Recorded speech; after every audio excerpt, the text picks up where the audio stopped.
Thursday, the 6th of January. This is Newsround, live at 5. Our top stories this afternoon. Going hungry, fears of another famine in Africa.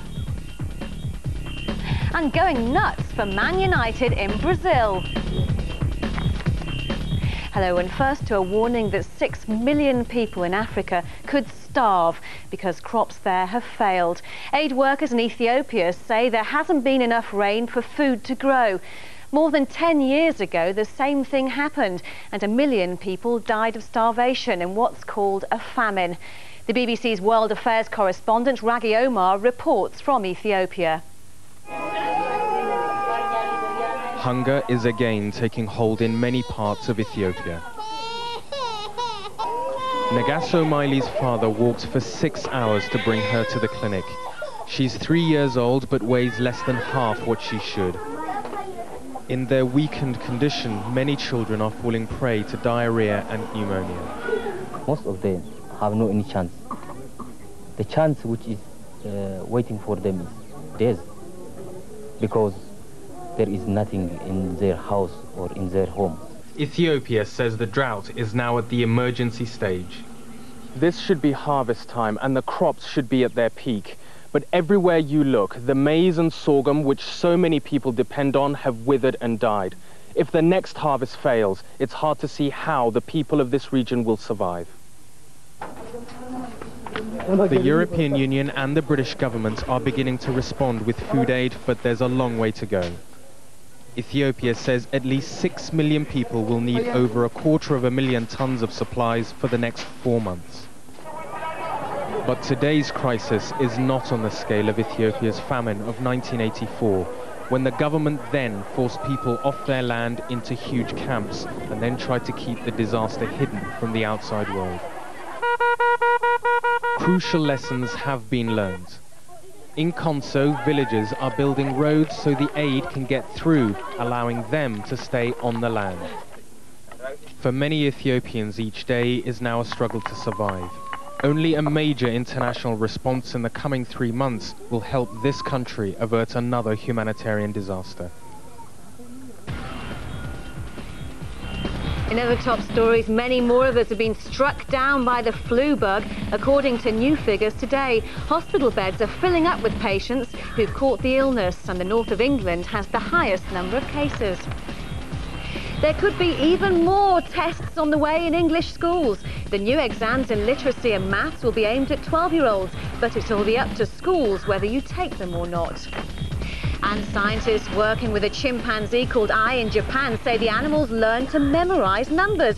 I puts them in the right order even after they've been covered up. Other experiments have also suggested chimps can count. It's now 6 minutes past 5. Next to what experts fear could be the worst ever disaster for Europe's seabirds. At least 100,000 have already died, and more could be poisoned after an oil tanker, the Erika, sank nearly a month ago. Strong winds since the accident have blown more oil onto the French coastline, as Matthew reports. This thick, gooey mess is exactly what conservationists hoped they wouldn't have to deal with on the French coast. It's covered with thousands of tons of oil. It's become as thick and sticky as chewing gum. It's already almost a month since the Erika split in half, oozing oil into the sea.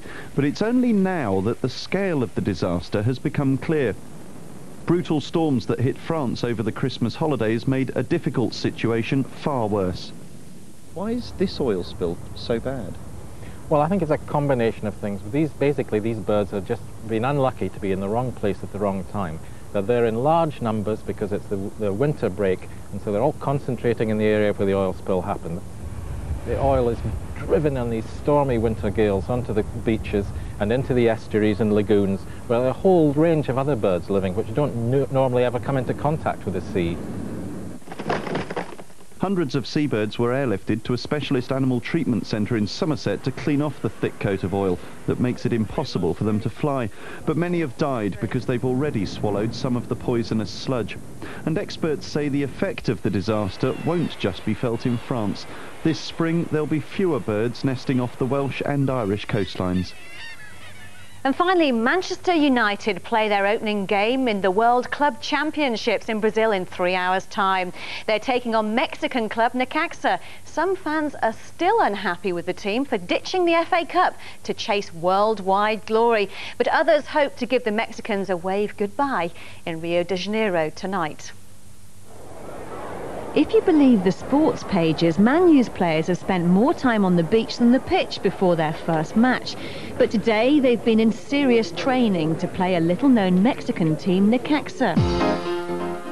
Of course, it's not the first time the papers have knocked the team for choosing to compete in the brand new World Club Cup instead of the English FA Cup. Even so, 400 United fans will be there to watch the game. And the team's manager wants a win to crown his men as the best footballers in the world. When you're at the top of the tree, you have to prove yourself all the time.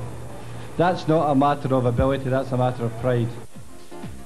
But the intense heat of the Brazilian summer and team captain Roy Keane's injury could make things tougher than the treble champions expected. And with £4 million prize money at stake, this is one trophy that Manchester United would happily add to their collection. Fingers crossed, eh? Now, just before we go, a quick look forward to tomorrow. Yes, it's that time of year again, our Newsround Extra series, where we take a longer look at the stories that affect your lives. And tomorrow we're giving you another chance to relive the excitement of New Year's Eve, when the world celebrated the new millennium. We find out how some of you spent the big night, and we look forward to see how your lives could change in the 21st century. So that's Newsround Extra tomorrow at 4:55, and that's it for today's programme. But to find out more on today's stories, log on to our website. I'll see you tomorrow. Goodbye.